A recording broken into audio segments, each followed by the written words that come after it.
I mean, caste is no war. You see, one has to see that factor. And whether that particular element, whether that those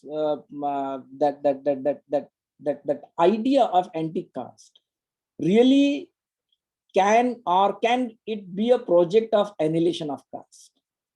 Because annihilation, what Ambedkar proposes, is very different than what you talk about anti-caste or opposition, or say that this whole anti-caste movement and all those things, whether the anti-caste movement is really directed in opposing certain caste, or it is directed to really oppose certain principles or the very structure of operation, the very basis of it. Say, for example, the ways in which the Dravidian movement gets popularized in Tamil Nadu and becomes a mass kind of a movement, but the untouchability is still being followed in Tamil Nadu by those communities, those so-called Dravidian communities. Similarly, the saying that whether this particular organization whether what kind of a structure they have and all those things, but rather, there are more intricate things in order to study RSS or organizations like RSS and their outfits, and also a lot of lot of other things. But at the same time, no doubt that in Kancha's writing, the whole idea of labor is analyzed as a part of your respecting category, creating certain kind of respect for the labor. But at the same time, when I look at it, can a Bhangi or a Mehetar or any kind of the scheduled caste communities which are involved in menial labors, in many of those things, can they take a pride in it? No, not at all. Ambedkar wanted to dismantle these traditional occupations, including the agrarian occupations. He wanted to completely dismantle this structure, and therefore one needs to see how how you move from this agrarian mode of production to the industrial mode of production. No matter what knowledge you have, no matter what technology you may use, but at the same time you have to be competitive in this market economy, and how your consciousness really becomes an operating principle. And therefore this whole Kancha laments about this presence in intellectual, like Shudra's presence in intellectual discourse is very minimal. That is what he says, no doubt.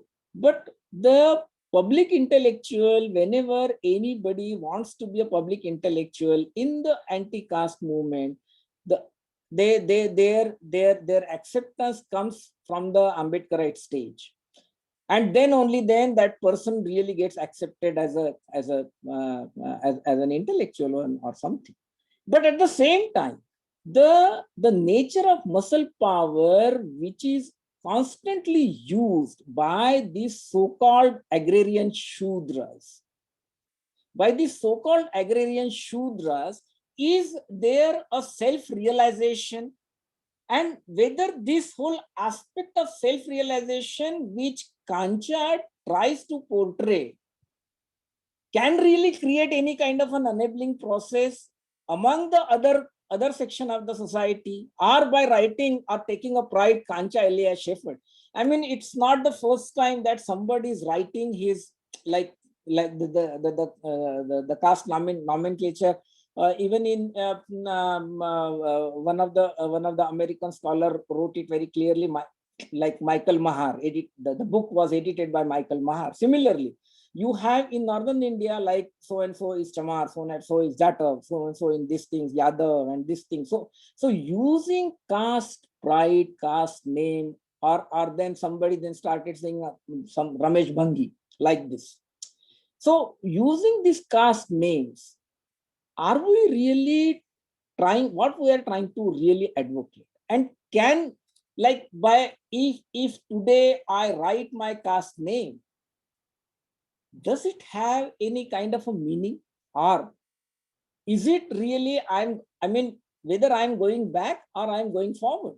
You need to understand these are the problematics, and these problematics also cannot be constructed by even using the myths like Badi Raja versus Ram Raja and all those things. So when it comes to history, certainly Kancha, like there are sweeping statements in Kancha's work. Let me be very frank. And Kancha also needs to get engaged with Sharad Patil's work in order to understand that historical process. But at the same time, when it comes to the present situation, how those values, because when the Lohiyats are considered to be very socialist, but the Lohiya advocated to the Shudras to see their history in the myths, in the Ramayana and Mahabharata. That is how he advocates. But there is no idea of rejection. That element of idea of rejection does not come. And then what about the caste panchayats, which are rampant in all over India. All over India, you have caste panchayats. How do you really address this whole idea of caste panchayats in the overall sphere of analysis? And then how really you then can a Bhangi really raise the issue that, well, what he is doing is a very dignified kind of a labor, so these are the important categories. Have 2 more minutes, sir. Yeah. So these are the important categories. These are the important important intervention questions which Kancha also need to deal. And at the same time, the critique of RSS was first produced by Rao Sahib Kasbe, and then later on you have the entire writings on RSS and all. But the nature of polemics, whether people often say that Kancha's writing is very polemical. I don't agree with that. Polemics has to be there. But whether your polemics is creating any kind of an empowerment, and whether it is really moving towards creating a shared aspiration, and thereby you create a fraternity. So shared aspirations becomes a very important means in order to create a fraternity. And can the Shudras or the larger OBCs in India can have, or really can really have any kind of a compassion, because compassion is very important in everybody's life. Kancha talks about spirituality, but does that spirituality really empowers you to think differently or not? Or whether that spirituality empowers you to come out of your protected ignorances or not? And above all, the Phule used the terms Dalit and Padadalit. Okay, so Shudra and Ati Shudra, these are the terms which Phule has used. And then later on, you have from the term Dalit gets advocated, and the scheduled caste communities they accept this larger terms. So you have this whole idea of Bahujan that emerges with the rise of the Bansek movement and Kanshiram's BSP movement and all those things. But the whole logic is itself is questionable. Jiski jitni sankhya bhari, uski utni hissedari. Now, Kancha does not really try to understand the complexities and analyze those complexities, and at the same time, whether that particular idea of enabling process whether the text which is being produced has enabling process or not. So that is a very fundamental question which one has to pose to Kancha. And not only that, you know, the triviality which exists, the violence that exists among the communities, and the lust for dominance and the lust for killing, you know, lust for violence. Whether that lust for violence you can minimize by analyzing your labor and the so-called dignity of labor. And at the same time, whether you want to break away from that and move towards equalization of the labor, or you want to simply remain the ghettoized laborhood within the sphere of the whole idea of analyzing dignity of labor. So these are the important questions which Kancha needs to answer, and also rethink the whole strategy of advocacy and the critique of the larger Brahmanical practices and the Brahmanical organizations, be it is political, be it is social, be it is cultural. Thank you.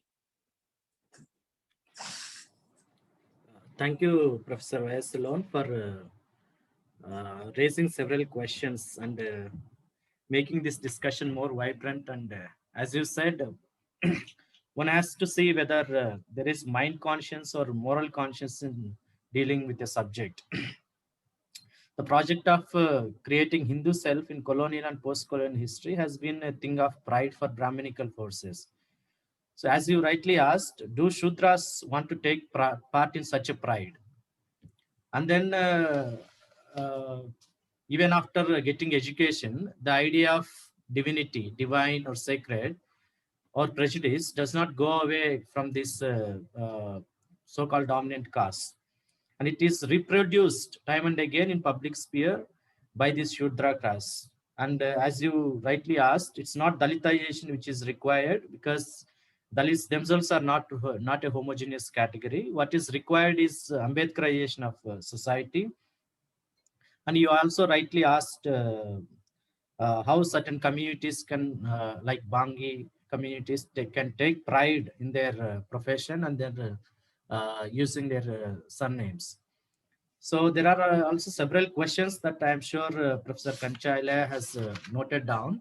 And then sometimes reading someone's body of work may become arbitrary and may sound contrary to what to the intentions and opinions of the author. Therefore, perhaps it should be Kanchaila himself who should actually tell us how to read his body of work. Thus, now I request Professor Kanchaila to respond to all the questions, queries that have been put forward, and come up. I mean, the session is open for you, Professor Kanchaila.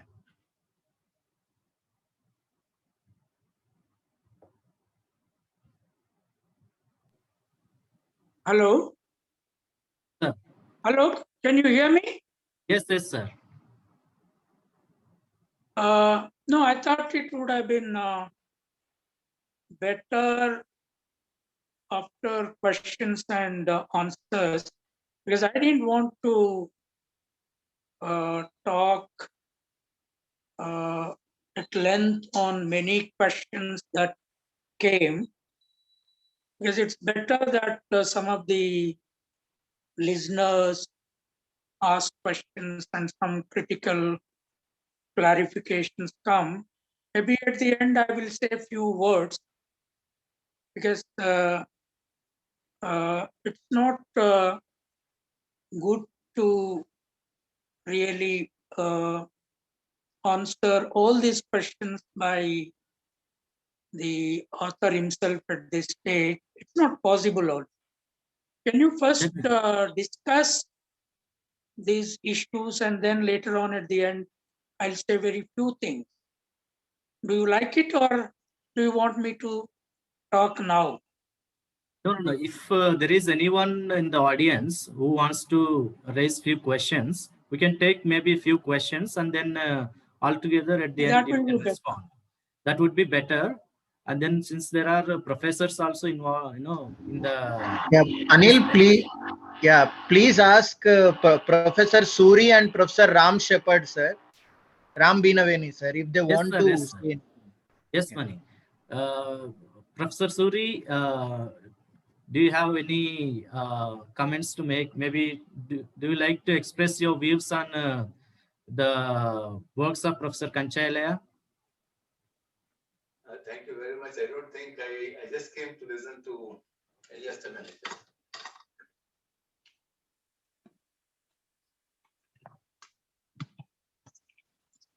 Is there any Professor? I just joined this meeting. Thank you, Anil, for asking me.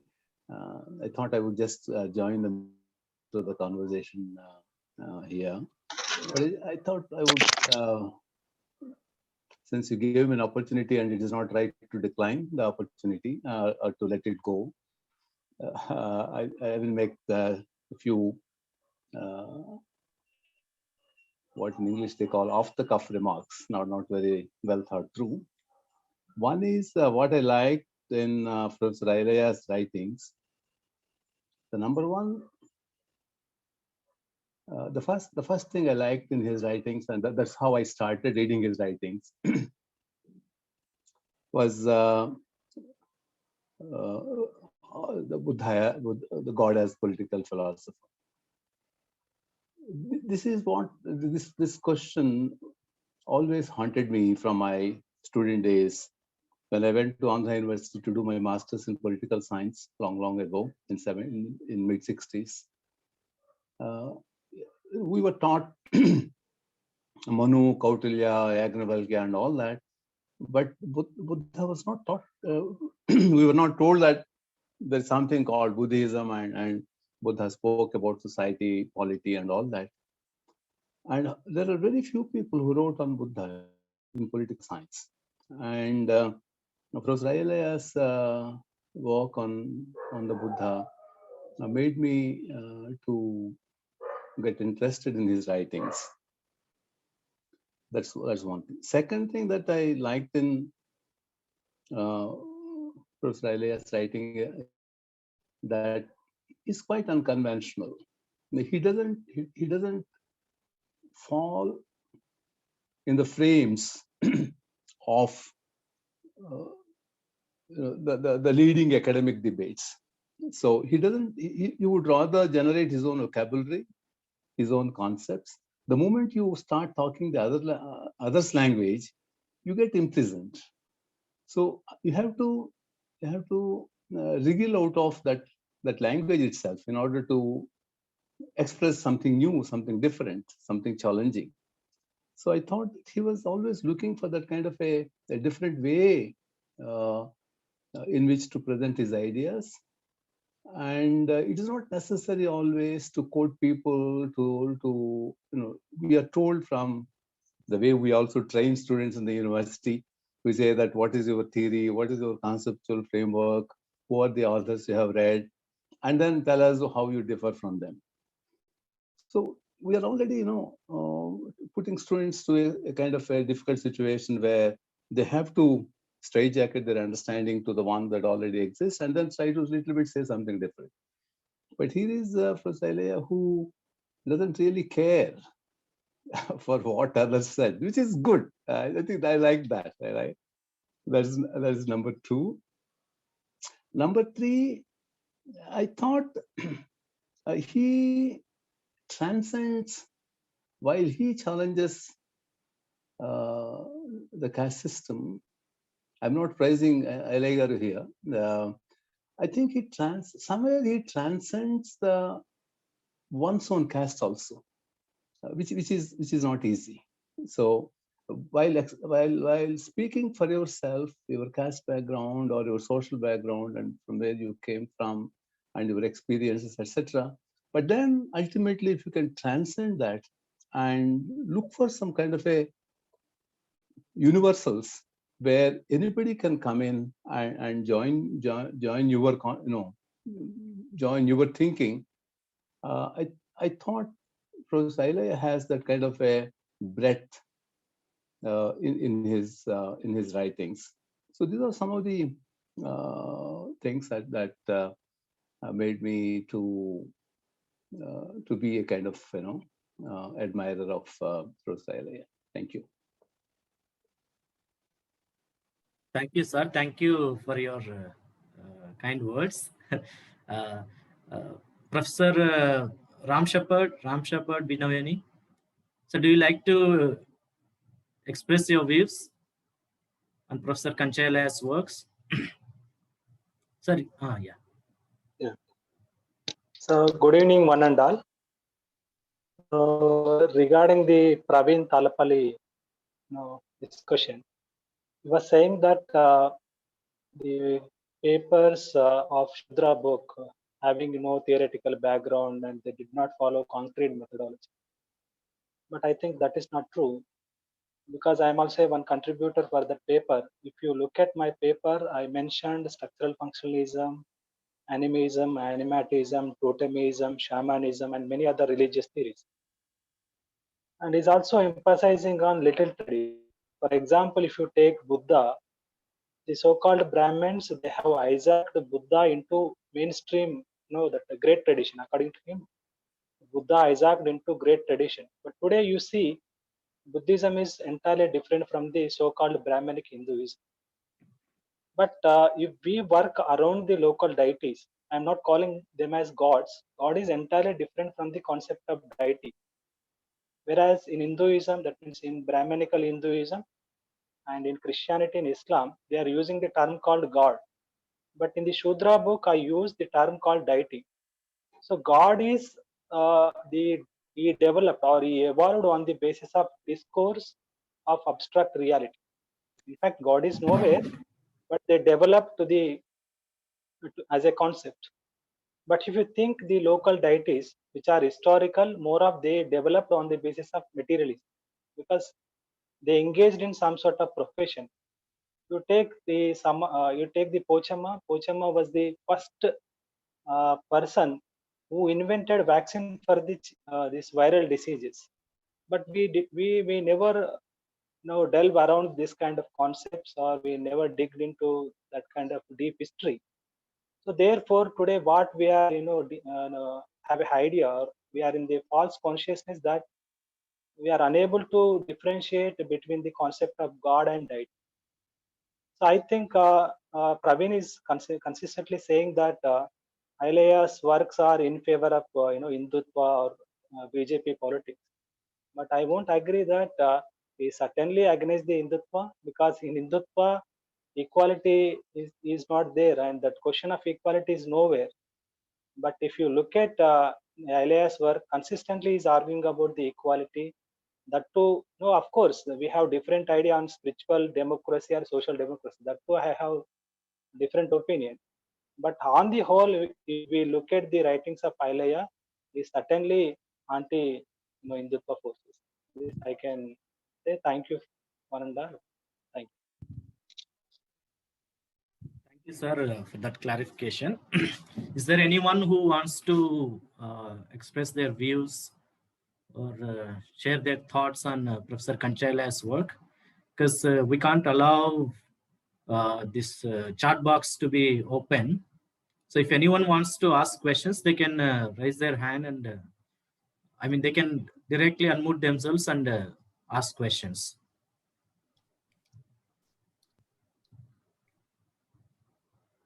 Maybe we can spend 5 minutes on that.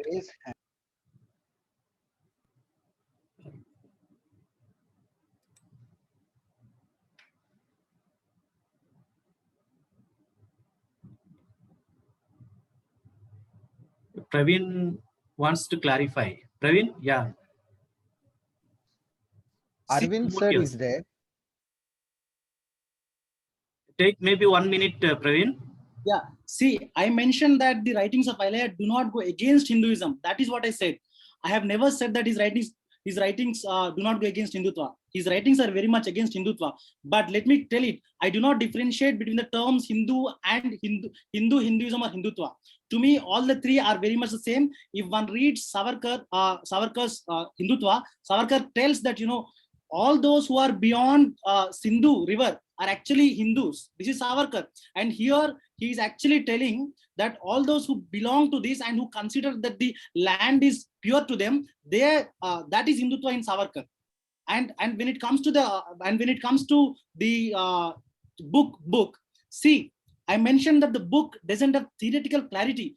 Of course, some of you have used theories, some of you have used concepts, but those concepts and theories have not really appealed to me. They have really not justified your own arguments. If I were to speak in the language of sociology, Shudra category doesn't exist now. It is as simple as that.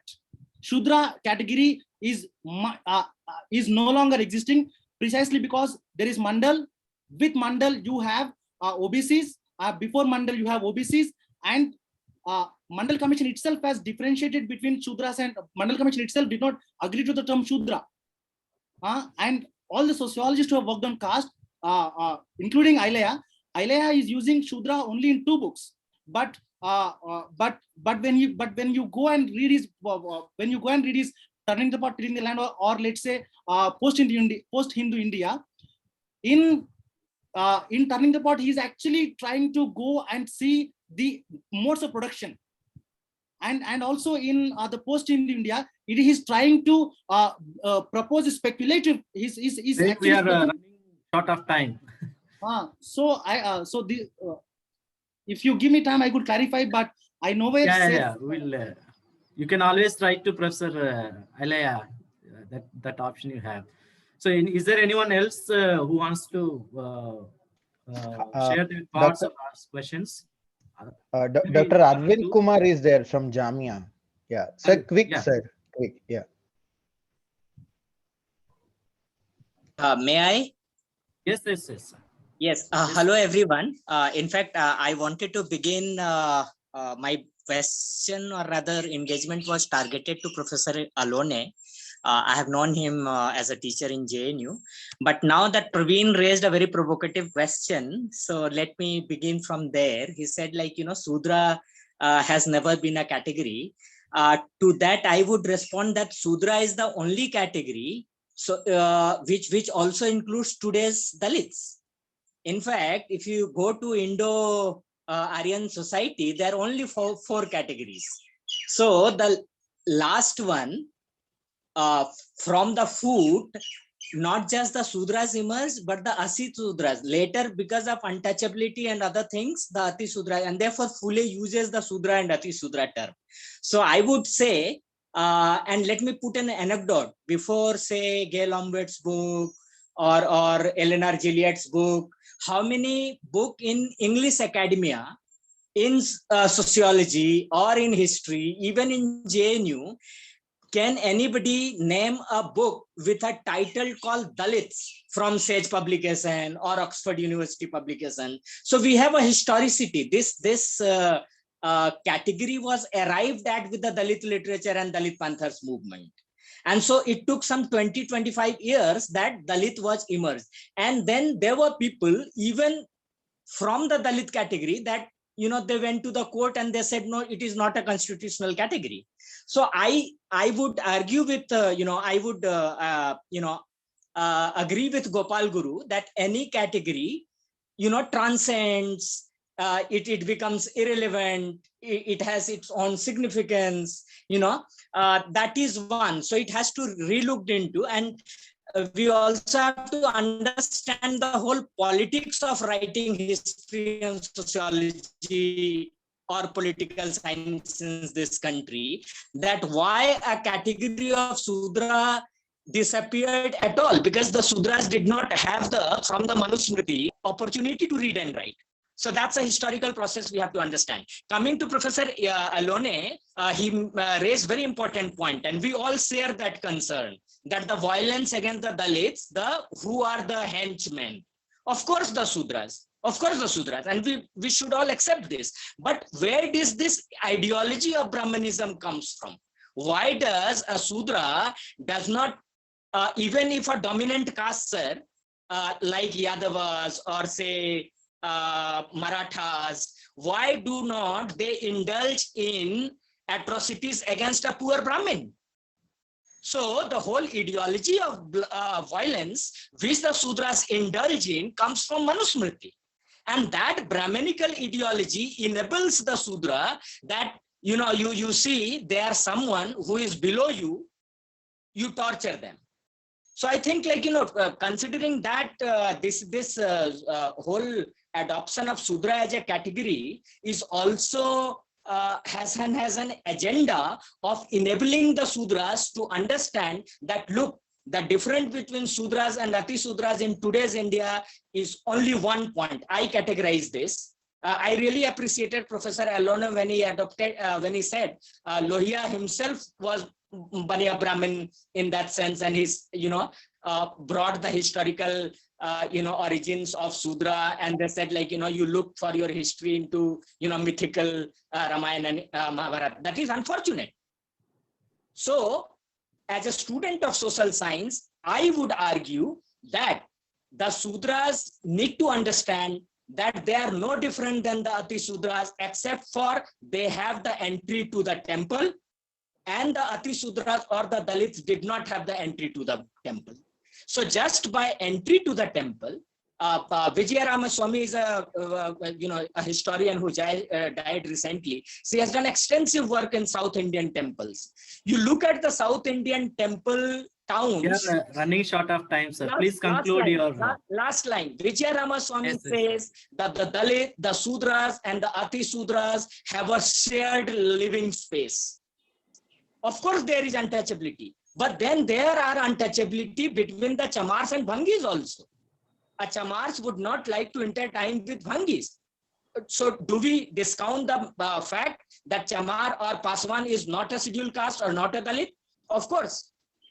Paswan also is a Dalit and Bhangi also is a Dalit. So this shared history, I think, needs to be unearthed also in terms of, understanding the whole category of Bahujan as has been, unearthed in the Buddhist text. That's it. Thank you. Thank you, sir. Thank you, sir. Yeah. So now then, if there are no more questions, we'll go back to Professor Kanchailaya. Mani? Yeah, I think Alon wants to say something. If Alone, if Alone sir wants to say something quickly.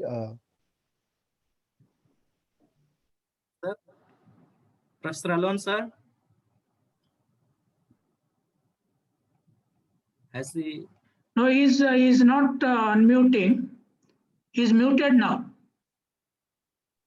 Okay, fine. Thank you. Now I am unmuted. Well, Arvind, thank you. Thanks for raising a very important question. But yes, ideology is very important. And,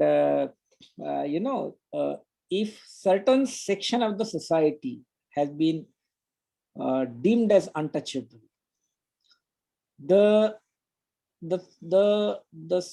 section of the society which is not deemed as untouchable and who practice untouchability, they are basically made as animal, So the consciousness of being animal, whether comes as a part of self-realization and really you go towards this kind of a rejection of your animalistic behavior and become human and become conscious self and become righteous and really attempt to be part of the enlightened citizen of Republic of Government of India as espoused in the Constitution. That really becomes a larger question, and that is where the project of protected ignorance becomes very paramount, because to me, whether it is Guru, whether it is Kancha, whether it is anybody, whether it is creating an enabling process or not, that is one thing. And second, whether it is really taking forward the discourse of Ambedkar further. These are the more larger questions which one has to probe, and one has to situate the writings of Kancha and all other people. Thank you. Okay. Now over to Professor Kanchale. Now, Well, thank you, Kati, for this wonderful discussion involving my very good friends from Aloni to Geeta to Soumya, and also young students whom I know. Arvind, I know him through his article, but today I heard him. And there is certainly a hope that these young people, Arvind's background is a very interesting background. He comes from technology and doing first year MA in sociology in Hyderabad University from a tribal background. So there is a hope that the discourse will continue from what the already gone generations, because the anti-Brahmin struggle actually started only with Pule. Our history started with him. And with Savitribai, it came to a definite stage with Ambedkar. And in our generation, some of us are struggling, in various ways to say something about what we are going through. I thank Geeta, Soumya, and Aloni, Arvind, and Praveen for doing that great discussion. And I really appreciate very critical questions raised by Aloni, Praveen, and Arvind, and all of them. Because as a writer, as an activist, it's very important to know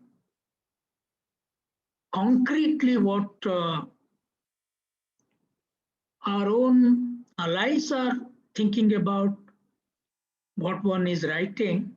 As somebody, I think Arvind seems to have said that in his own lifetime, both Pule and Ambedkar, he talked about Ambedkar, there were no peer critiques. That was only the European, Western, perhaps a Christian tradition, which we never developed because of Brahmanism.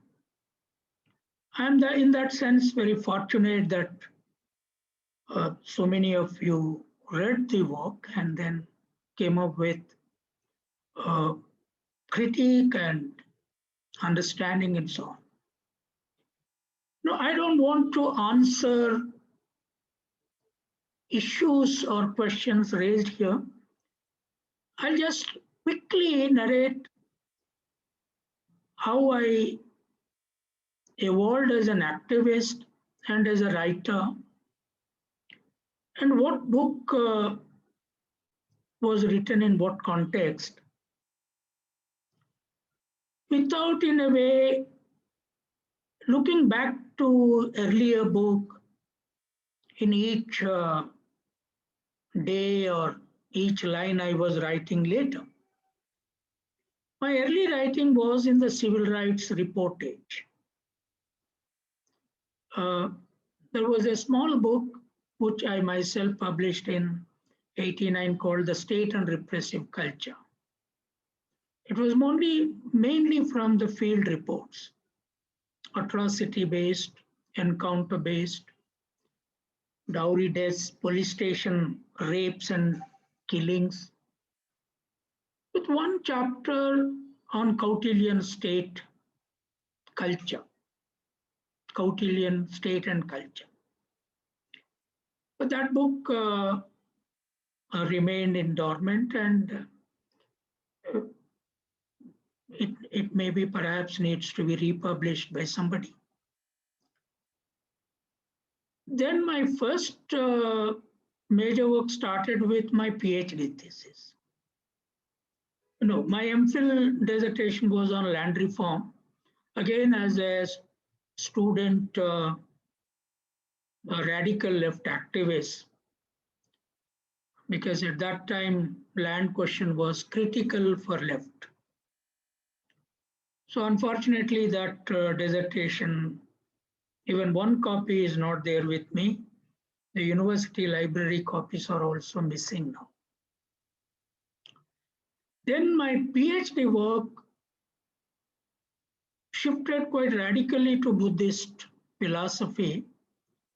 For one simple reason, by then I was about to become full-time Nagireddy group activist, leaving my job.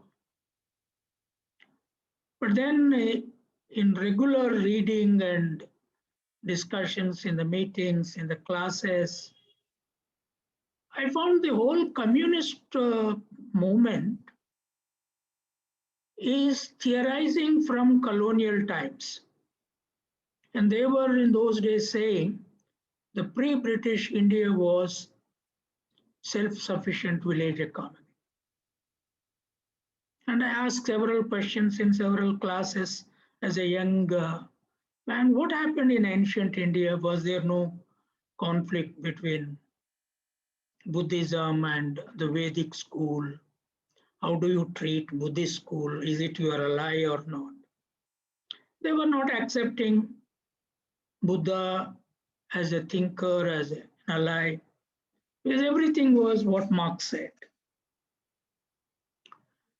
So then I thought, as against Kautilya, Manu, I must do research on Buddha, which was a very difficult thing in a university like Osmania. There were a lot of discouragements, but I pursued. It took 10 years for me to submit my dissertation along with activism. I started in 81, but submitted my thesis in 91. But then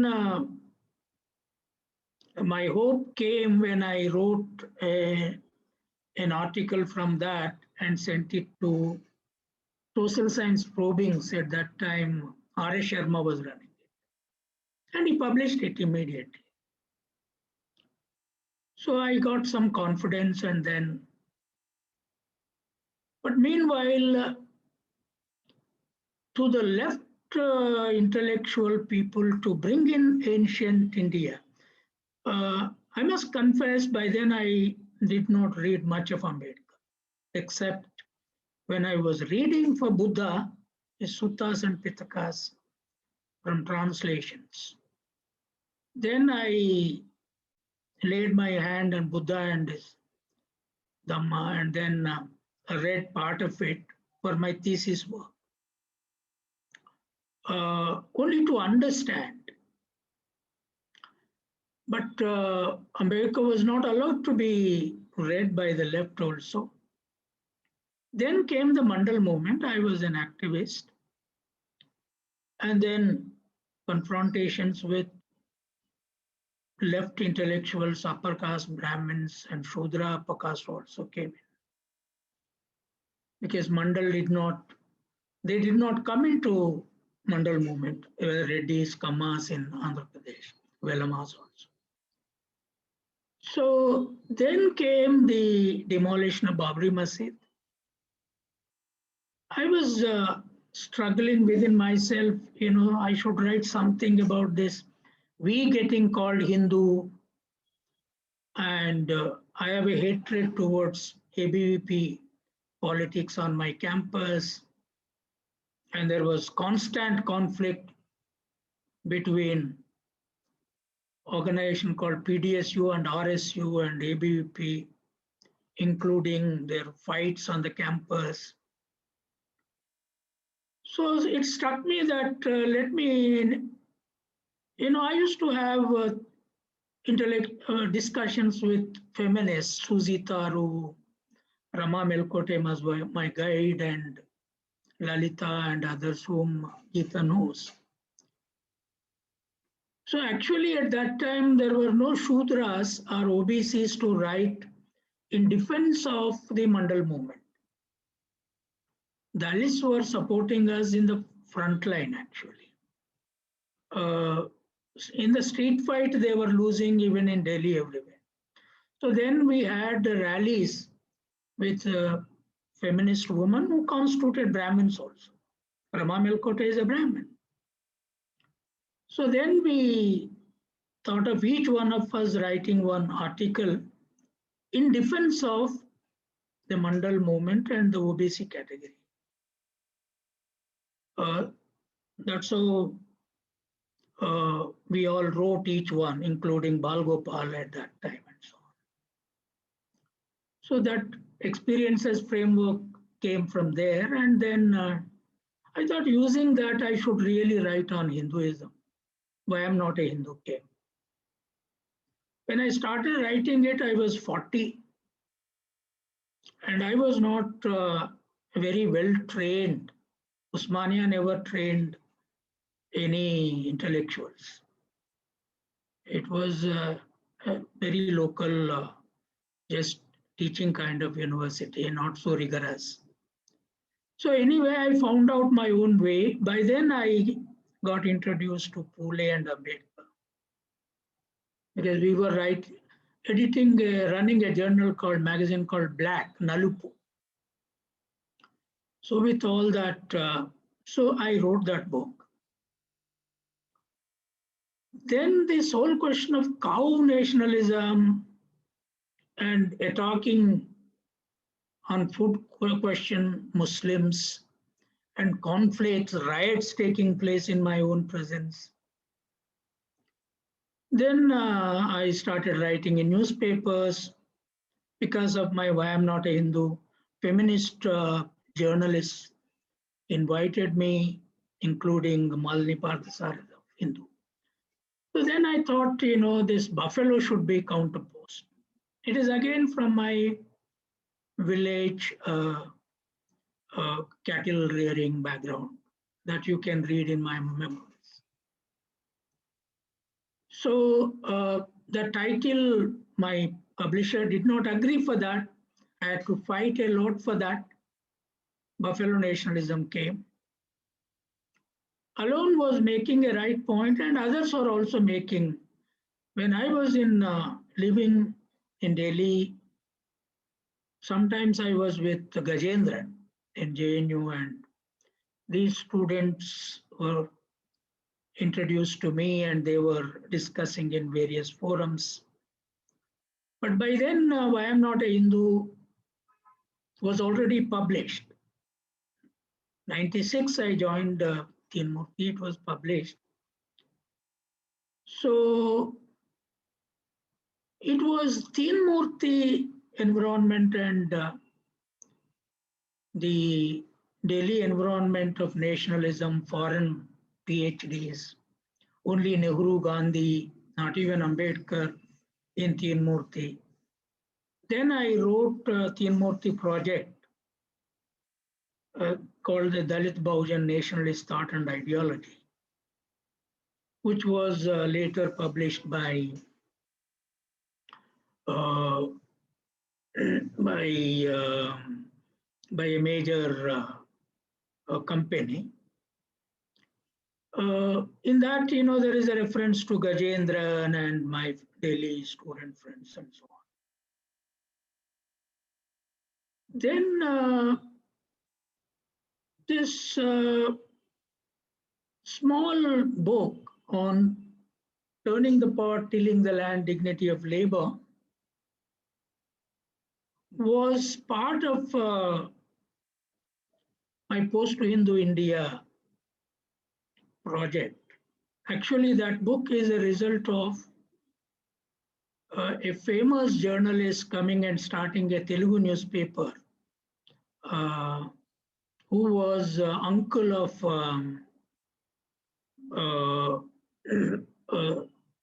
the famous historian who died, JNU, Pandian, Rajappa.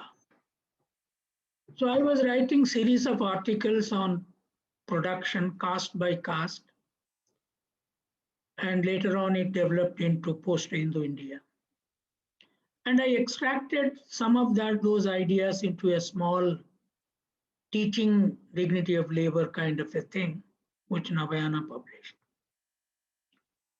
Then my novel, though nobody discussed here, Untouchable God, was a response to my travel in US with some friends and going to Hollywood, meeting several Black actors, producers, and general white actors, producers, requesting them to make a film on caste and untouchability. So they said, unless there is a fiction around it, we don't understand what is this caste. There is no color difference, and we did not. So they asked, is there any book, novel, which we can read and understand this? So we couldn't immediately tell any novel. I was living for 6 months in America. So, so then I thought, okay, let me write some sort of a fictional thing, which I was not really good at because I was not trained to write fiction, which needs a very different vocabulary. But then I struggled very hard. Even then I needed a co-editor. So my publisher brought in Rimi Chakravarti, who even now I share my honorarium with Rimi on that because he has improved the text enormously, because he is a very fine fiction writer, science fiction writer. So then came my autobiography, my memoirs. In between, I tried to write a book on Islam, which is not coming to fruition as of now, but I will have to do something on that, and certainly on Christianity. I will leave something if I get some time, and I'm already working. I've done some work.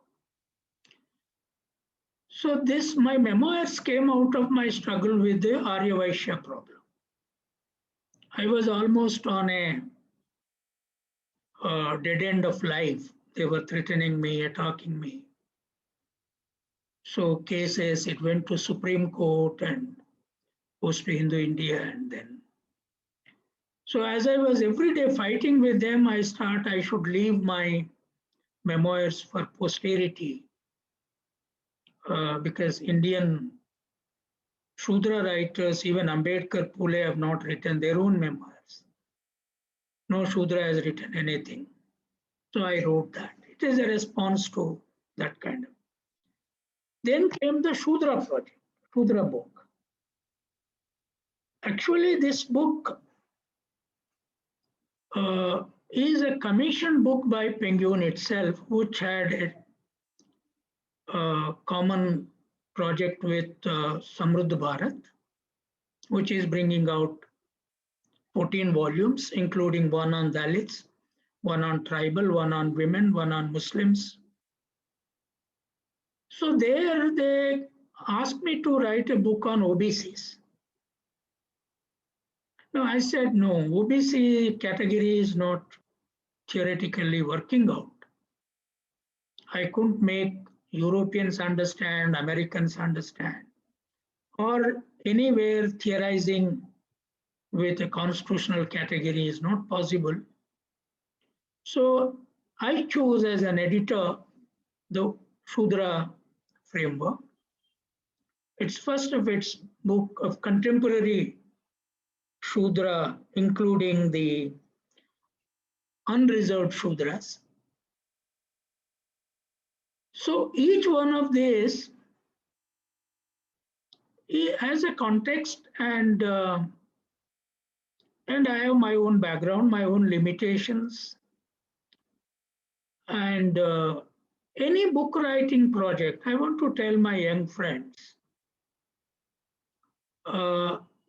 you know, each book writer or even a politician or as a scholar operates with his own mind, with a huge influence of society around and the contextual situations. And as we said in that, I found for senior Shudra scholars in central universities. I asked Janaki Nair to write, Nivedita Menon to write, and I asked Akar Patel to write for that volume. They did not write, they refused actually. They were not willing to go with the idea of Shudra. So I had to look for young people who were willing to work. And Karthik was already doing some editorial work for Samruddh Bharat. I found him very capable to work and write, and these young scholars came in. Arvind is a senior scholar. Ram is a senior. Now, the final point I would say is a writer or a thinker or a politician. You know, certainly I am not Ambedkar, nor I am Pule or Periyar kind of, because I was earning my own livelihood and doing activism and writing as part of my academic work and also non-academic, what all subaltern studies people said that this is not academic, there are no references, there are no footnotes. But quite silently, I was challenging all this rubbish because I read Plato, Aristotle, there was no reference, there were no references, but they are great political thought books. I read Rousseau, I read Locke, I read Hegel, there were no references. I read Aristotle, there was no reference. I read Gandhi, there was no reference in this one. But I was swallowing the humiliations, even of my own Dalit friends. This is experiential. Those who abused me of writing personal experience, and of course now writing experiential books only. That's a different story. The question is, and then I was known as a Dalit, maybe as Aloni, properly located. I wrote that chapter in Why I'm Not a Hindu, Dalitization Not.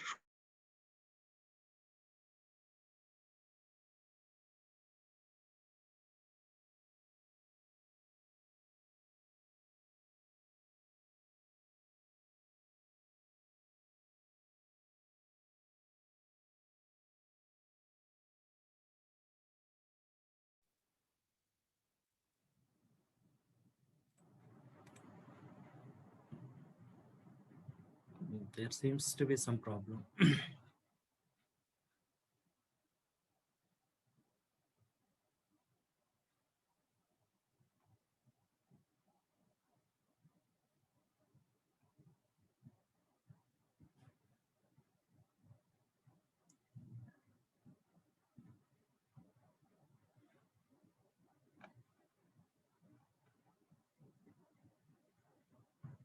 Mani? Is currently busy.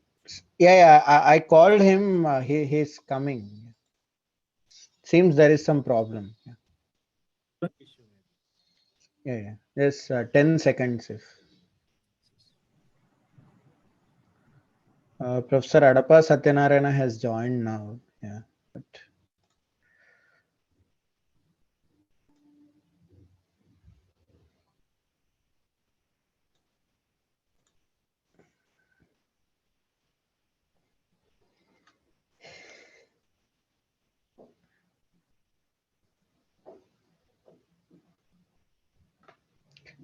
Yeah, he's coming. Yeah.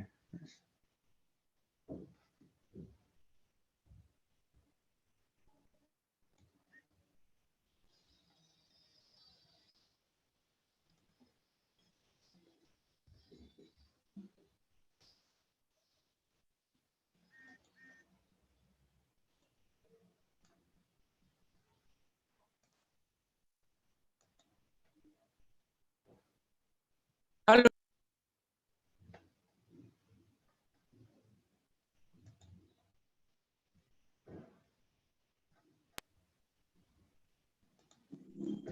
Hello. Sir, please go ahead, sir. Yeah, there was a internet problem. My audio is also not opening, my video also. So No, it's can you okay also, unmute? Yeah.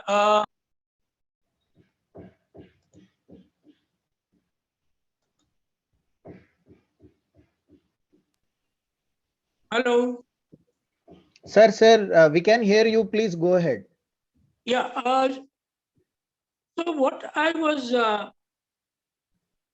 saying was that each one of my writings is a response to my own struggle, my own location, and also my own training background, my own first generational village route.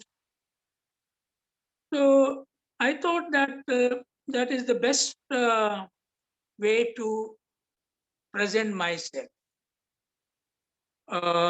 Then I was definitely not sounding academic and not sounding rigorous for my own Dalit friends. And I was, so they were, the media was recognizing me as a Dalit scholar because of the Dalitization chapter, which again is rooted in labor, not in, the existing textual theories. So therefore now in any case, ultimately a writer's and an activist life has to be judged, not when he's still alive. There were a number of people who were great thinkers and great fighters from Dalit fold and so on, and then before they died, they collaborated with Hindutva right-wing forces as well. So there is a process in which one lifetime is spent, and particularly, Alone should realize my background is not even like the background of Ambedkar, whose father was a scholar. He knew Sanskrit, he knew English as a soldier, and he knew religions even by the childhood time. And he was trained in Europe, America, in the best of the contemporary institutions, and he could challenge in their own terms.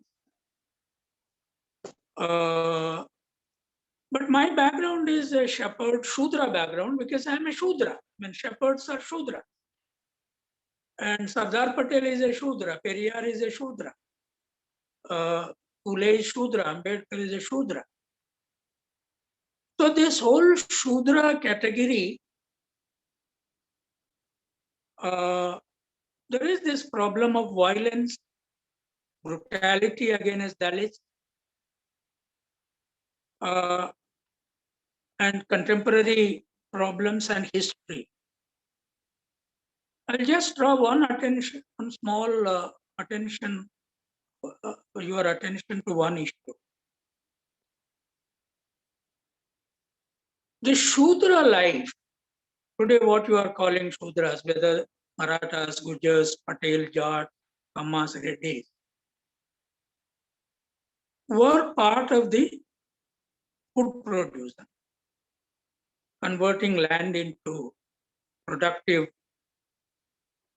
resource and laboring. Now this category was named in Rigveda. But the Indian civilization, as Soumya was saying, that how to define civilization.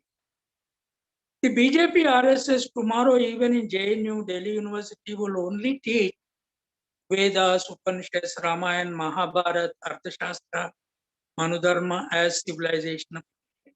Not even Buddha. In UGC, recent syllabus is not included. I thought, particularly after reading Tony Joseph's Early Indians, and I reviewed that book in EPW, there was a 1500 years of production, animal economy, civilization, urban civilization built between Harappa civilization and Rigveda writing. Were the present Dalits part of that civilization? And what was their role in that? Were they part of the Shudra when Rigveda defined them as Shudras as fourth world? From Rigveda to Kautilya's Arthashastra, that is 3rd century BCE, much before Manudharma, which Ambedkar analyzed at length. But Ambedkar has not looked at Kautilya's Arthashastra in any one of his books. Kautilya's book was the first written Talapatra Grantha, and the Vedas and other things made Talapatra Granthas only later from Kautilya. This I am not saying. There is a very famous writer called Devdutt Patnaik who writes on Hindu Brahmin mythology a lot. He is saying that writing started only from 3rd century Kautilya. Now he says the Brahmins were exempted from any punishment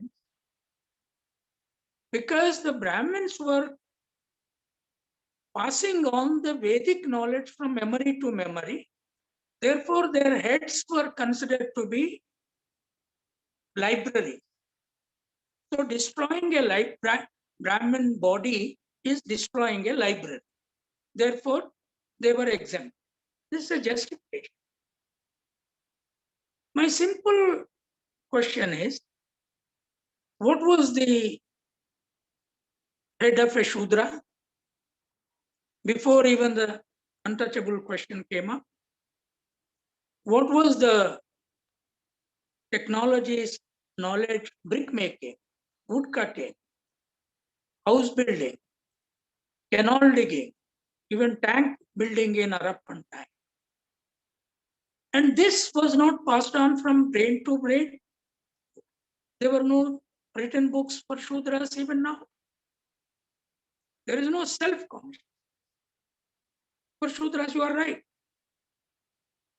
That is what the Shudra consciousness chapter raises first time. So and then what is the method of Shudra or Dalit knowledge? Okay, Bhangi is a very humiliating thing. But cleaning is part of your life.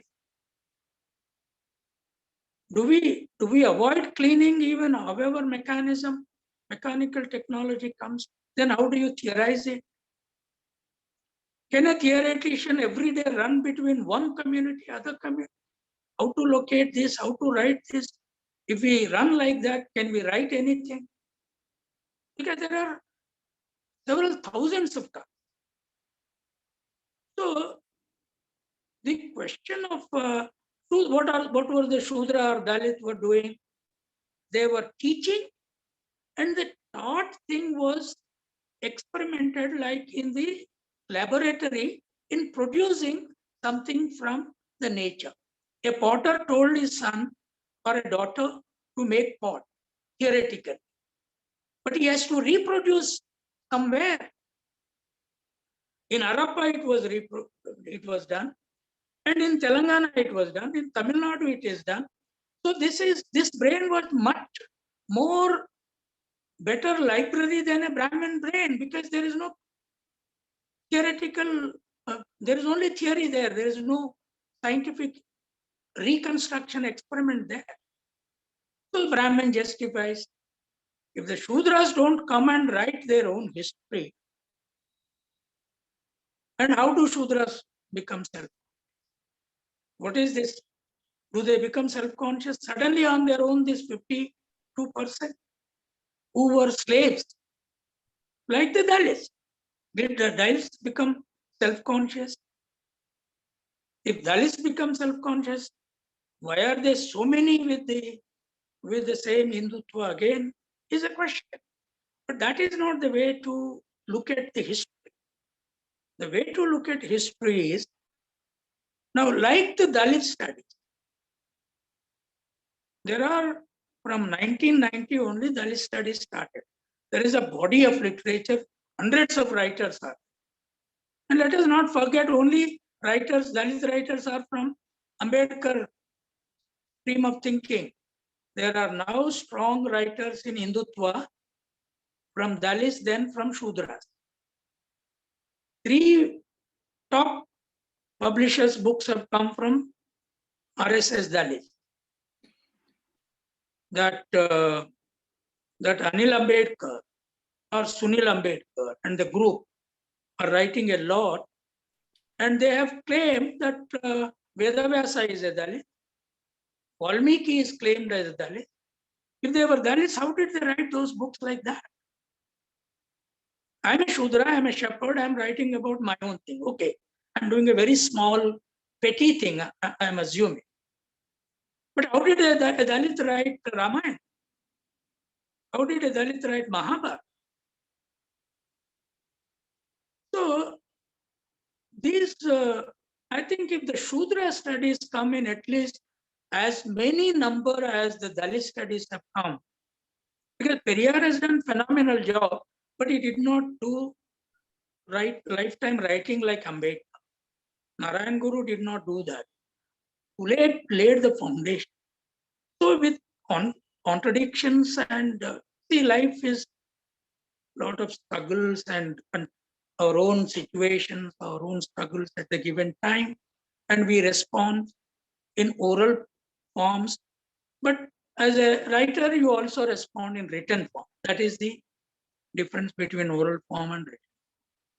So I did this, and I may do some more in future if I am alive for some more time. And I leave it for the future generations to judge and liberate the whole society. I keep on saying that equality is my God. I believe in God. What is that God? Equality is my God. So how do all of us reach that equality, God of equality, and live in that Swarga of equality? We'll have to do our own tasks in multiple ways, and we should critique each other. I appreciate all of your spirit, and that is how even when next time writing, I'll rethink why my friends were saying this. Can I put the sentence this way or frame the title the other way? Thank you very much. Thank you, sir. Anil?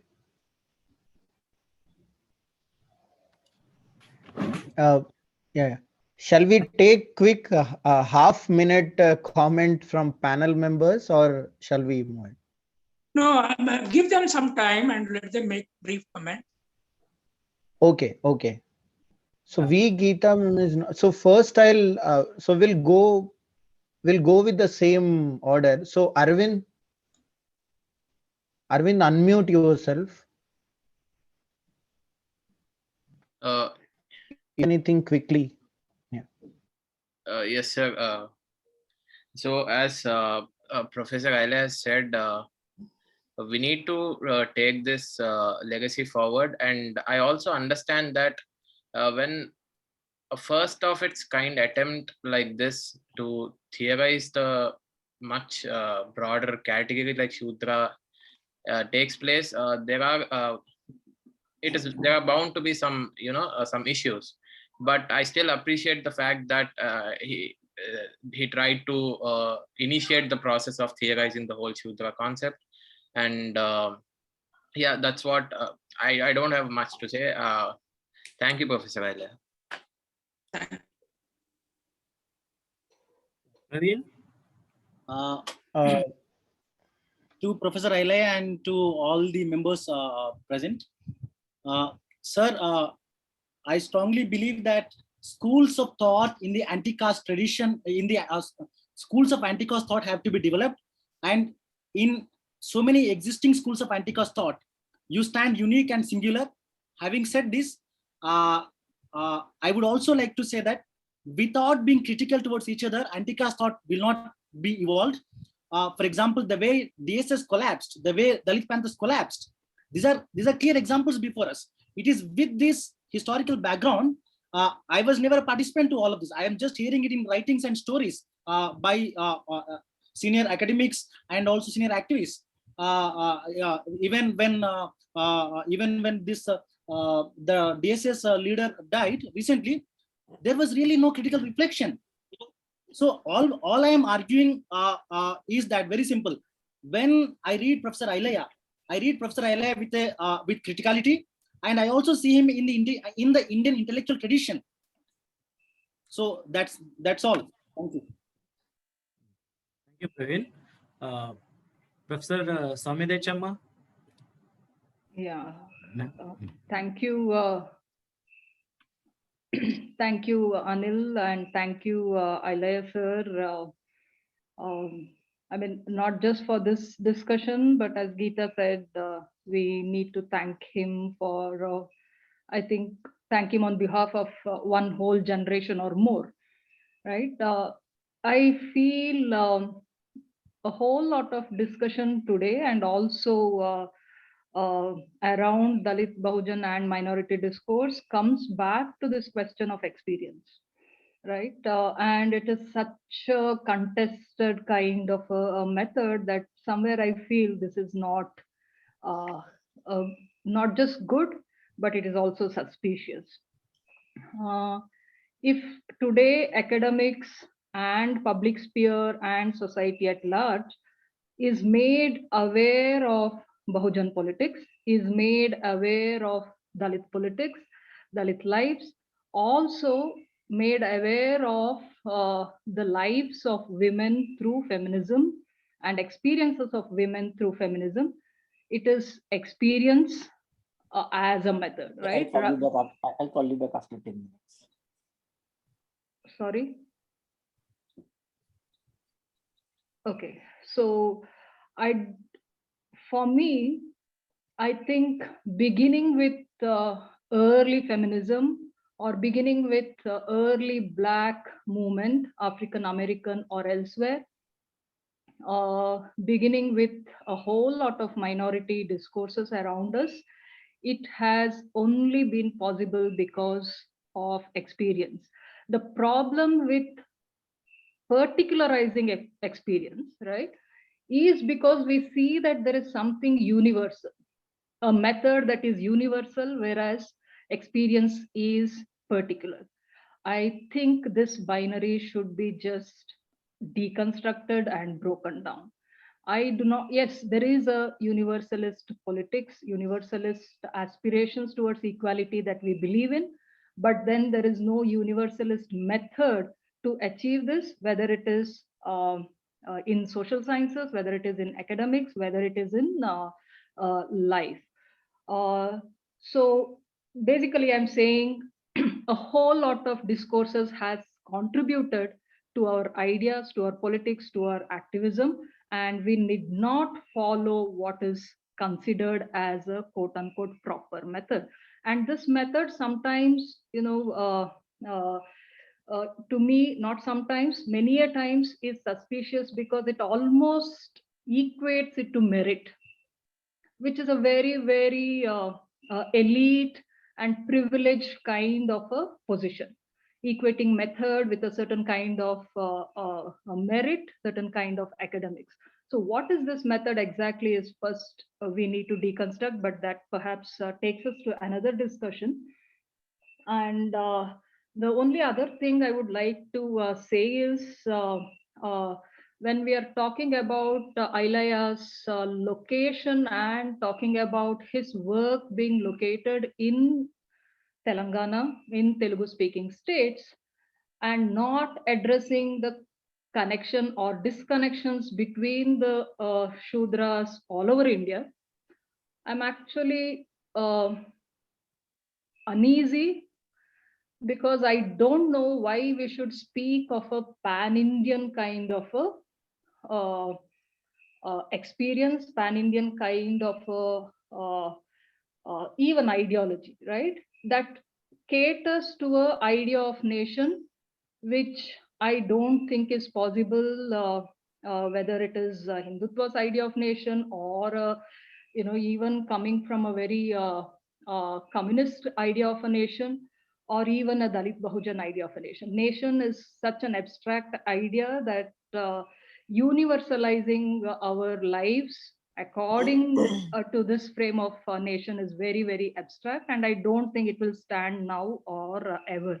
And this is also a changing entity, or the idea of nation, the idea of everyone coming together. It's a very, very changing, shaky identity politics, which has never stood the test of times. So I think politics can be local. Of course, solidarities has to be built.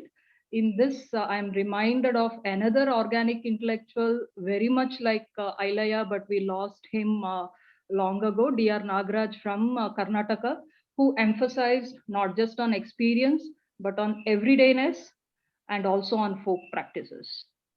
Thank you, everyone. And I wish to actually continue this discussion, hopefully via email or better when we meet, hopefully soon. Thank you.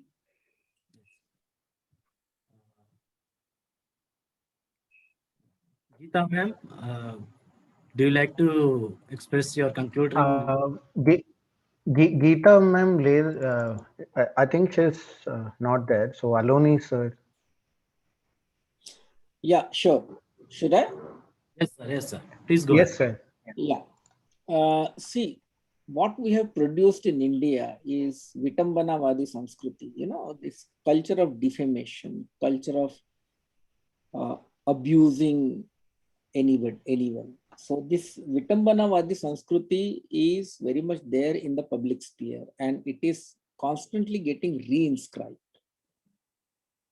At the same time, we also need to think that the people, large amount of people who were against Hindu Code Bill when Dr. Ambedkar had presented Hindu Code Bill in the parliament. Now, people who were against the Hindu Code Bill, they have been constantly reinscribed in the public sphere by naming the street, by naming square, by naming railway stations, by doing all kinds of things. Whether it is this current political dispensation or earlier political dispensation like Congress and all. So you need to rethink we also need to develop this larger critique of the public sphere. The second thing is that there cannot be absolutism. Everyone will have their own interventions, and at the same time, you also need to see that what kind of tools you have in the in the Indian philosophical system. To me, Pratita Samutpad is a very, very empowering category and a very important critical tool Buddha has given us in order to interrogate each and every aspect of our everyday living. I'm repeating, each and every aspect of our everyday living. At the same time, I do not agree with Kancha that or what he quoted about some Devdut about writing the text. I think it's a misnomer we have that we do not have any written text or anything. That's a complete misnomer, and it cannot be so.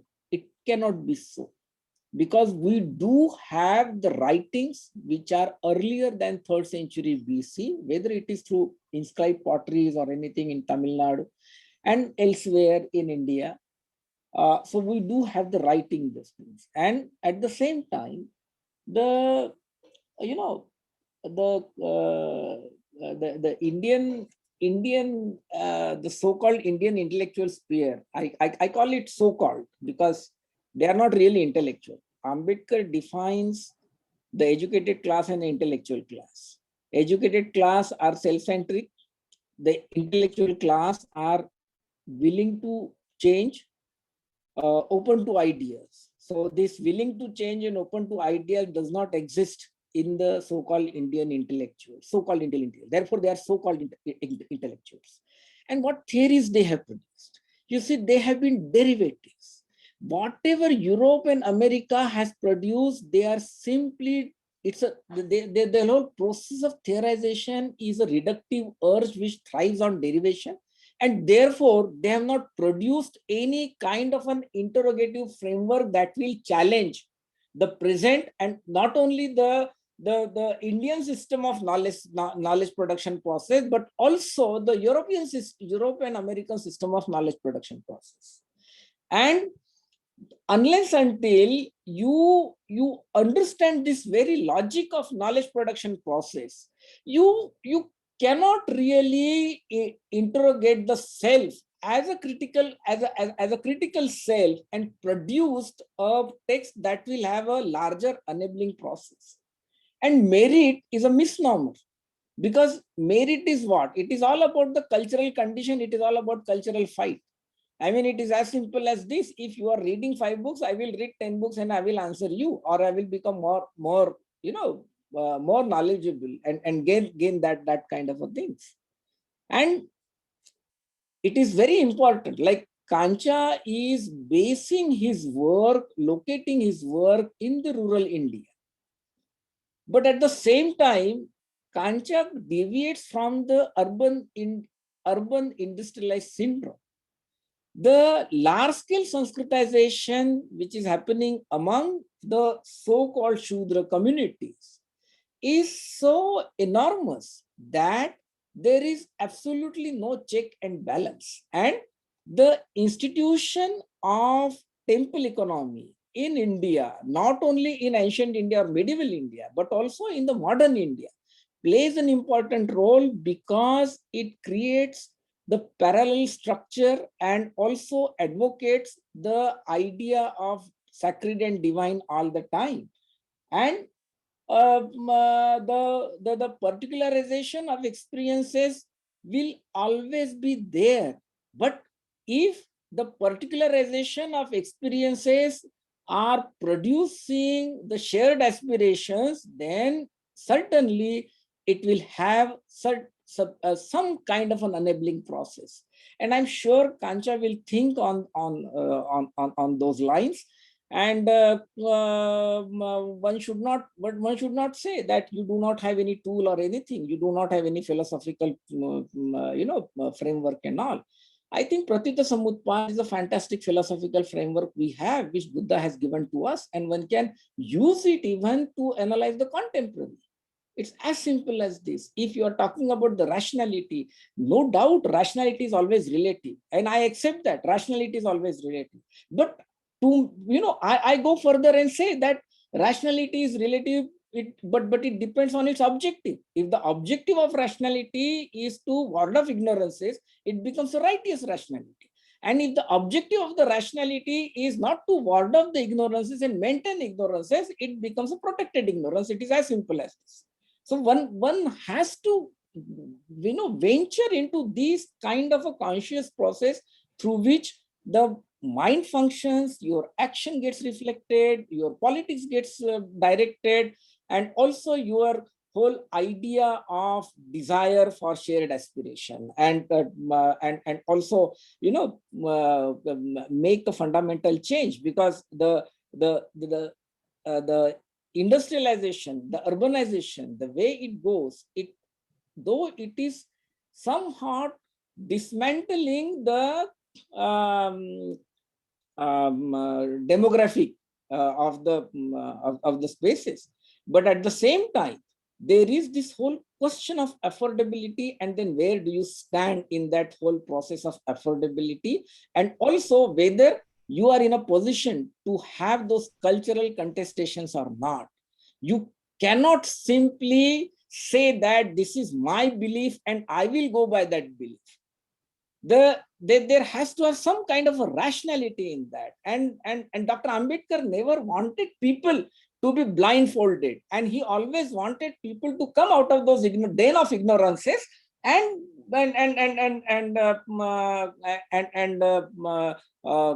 make their life livable life, respectable life, and have an amicable shared aspirations. Thank you. Thank you so much, sir, for your concluding remarks. So before I hand over this session to Mani for proposing formal vote of thanks, I would like to thank very much Professor Kanchailaya. Thank you very much, sir. We have until now read your works, but today you have highlighted several different and difficult contexts in which your works have come out. Also, how your works came about during those difficult times. And definitely you are an inspiration when it comes to pushing us to write and write with confidence. Thank you very much for that. Now I'd like to hand over the session to Mani for proposing formal vote of thanks and future programs. Mani? Yeah. Anil, can you hear me? Yeah. Hello? Yeah, Mani. Go ahead, Mani. Okay. Yeah, so I think the last stage for me now has become a difficult one, because I won't take much time, maybe 3 to 4 minutes, not more than that, because it's not just a formal vote of thanks, but as you all might have observed in the poster, we have put concluding remarks and future proposals. So I would start. So firstly, yes, thank you. And we, on behalf of Bahujan Students Front HCU, we extend our revolutionary greetings to one and all, to the panel members, to Professor Kanchailaya, and to the audience, to the students and other faculty members who have joined this webinar. So I'll start with this question of, in Praveen's presentation, he has said what exactly, when words are weapons, so the problem is twofold, that Ailaya's words as weapons are not just for the for the SC/ST, OBC minorities, or to put it in his own words, Dalit Bahujans, or now Shudra Ati Shudra. It is also weapons to the Hindutva. So at this juncture, we need to understand, the attack on Professor Ailaya when social, on Bania, when the Post-Hindu India's chapter was translated into Telugu. So why exactly we thought is that under this regime, as Ailaya himself has written a piece in The Week, that the BJP hates the pen and loves the gun, right? And now this weapon of the other, that is one of the other book also, which discusses the nationalism, the anti-caste nationalism, and that history, which the few discussants were mentioning, that for Ailaya, that epistemological conflict in history matters, and that he discusses in his book, in his work, Weapons of the Other, which he worked in a fellowship in Teen Murti Library. So for us, in that sense, we thought of keeping this first level of, this is a series of discussion. And in the first, we thought we will take political theorist and public intellectual Professor Ailaya's works in this.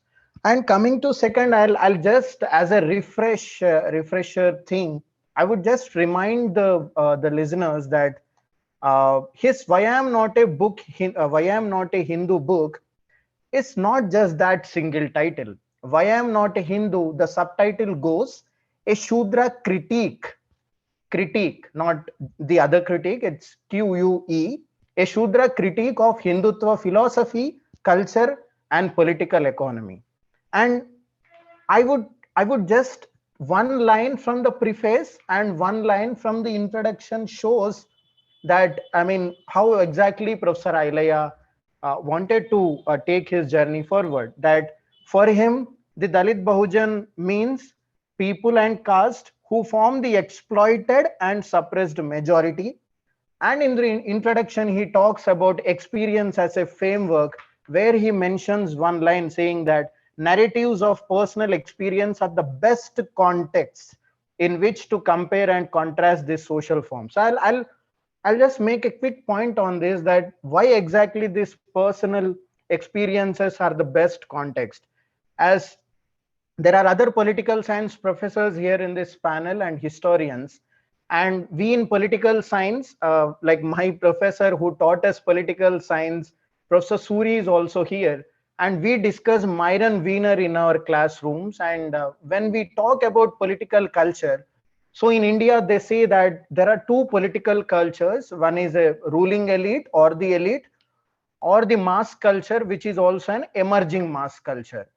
Now in India, to understand the political socialization, we do not have a proper now psephology studies are trying to understand voting mechanism or voting behavior we are trying to understand.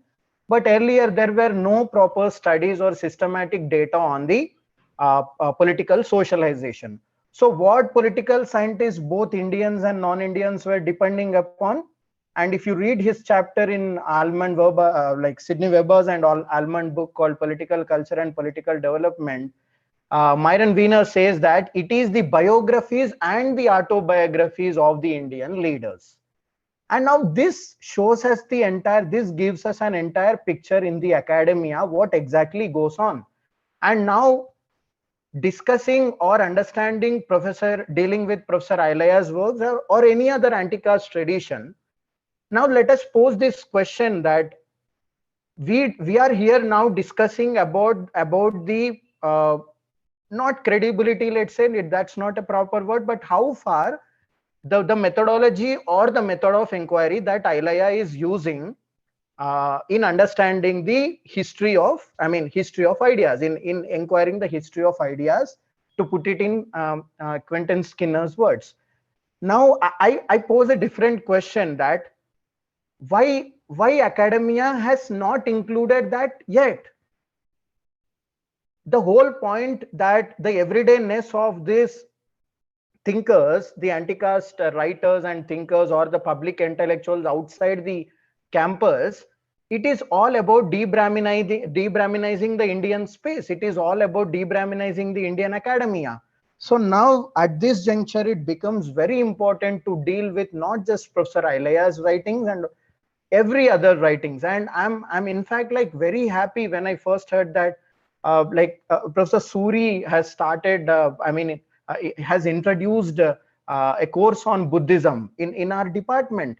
And when he was organizing lectures, continuous lectures, people from across the state were joining. That because there is a zeal to learn. There is a zeal to decode the dominant constructions that are still existing inside and outside the academic spaces.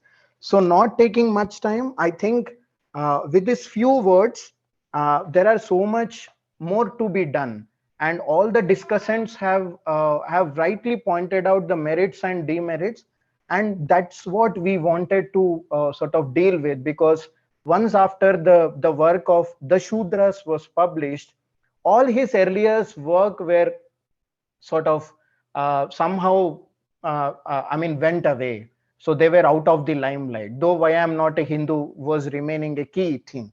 And this book called State and Repressive Culture, first published in 1989, it deals extensively with the caste, power, and the state and drought, state and SCs, state and backward classes, state and Girijans, state and bonded labor, state and reservations, state and encounters, state and farmers, state and intelligentsia, and Kautilian political culture. Now look at the range of Professor Ailaya's inquiry that he wants to deal with. From that time to till now, every day what he discusses in his in the articles that he publishes everywhere. So I think, sir, I mean, we extend our revolutionary greetings for your presence in the form of, I mean, the speak, I mean, what you speak, what you write, what you also, I mean, our association or organization's association with you is a long one, and also you were a mentor to many of us. And I think, yes, we are critical. We are critical of few of your stands, few of your works. I mean, few of your opinions. But that doesn't mean that I mean that would completely negate or belittle your entire larger corpus of writing. So, and in the future proposals, what from our organization we wanted to propose is that we are soon going to start a research writing, or I mean the supporting mechanism for especially I mean South India based and here Hyderabad based, and mostly we will be covering the South Indian students who want to engage in philosophy and social sciences. And we are sort of almost at an edge in forming a group, and we will be announcing that soon. Because most of our students coming into the research are doing so, I mean, social science research, researching on caste, researching on nationalism, researching on state. Somewhere they are also sort of having some difficulties in trying to understand or in trying to do the research. So I think in this, I mean, larger picture, taking our work into the universities and outside in the vernacular places like most of you all are doing, we will continue this, and our we will announce mostly our next and it goes with the same title, When Words Are Weapons. So we'll be taking Professor Aloysius writings, and in a once in a month we would be holding this this sort of webinars, mostly online. So yes, with this I once again I mean on behalf of Bahujan Students Front, we all extend, and I personally extend my revolutionary greetings to Professor Ailaya and to all the discussants, and also to my other teachers who are present here, including Professor Adapa Satyanarayana, Dr. Gopani Chandraya, Dr. Gopani Chandra and Ram Shepherd Binavini, and every other Professor Chinaya Suri, many others who are here and who made this a meaningful webinar. So yes, thank you one and all. I'm sorry that I have taken so much of time. Yes, thank you. Jai Savitri, Jai Bhim. Take care and stay safe. Yes.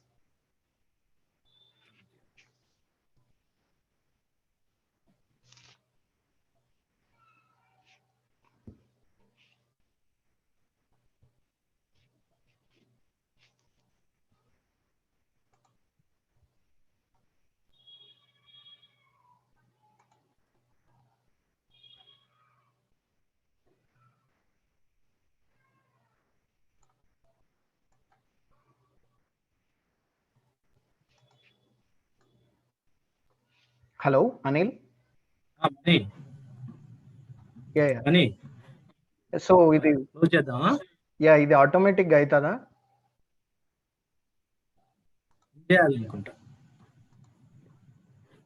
Hello. Hello. Manikanta, brother. Hi. Hi, brother. I am Ramu from Department of Comparative Literature. So brother నీ number పోయింది నాది, నేను ఇప్పుడు అంటే element student బయట ఉన్నాను నేను ప్రస్తుతానికి. ఓకే. సో మీది నంబర్ నాకు కొంచెం కావాలి, నాకు చాలా రోజులు ట్రై చేస్తున్నా. అచ్చా నేను మీకు చాట్ లో మీకు పెడుతున్నాను చూడండి. Yeah please.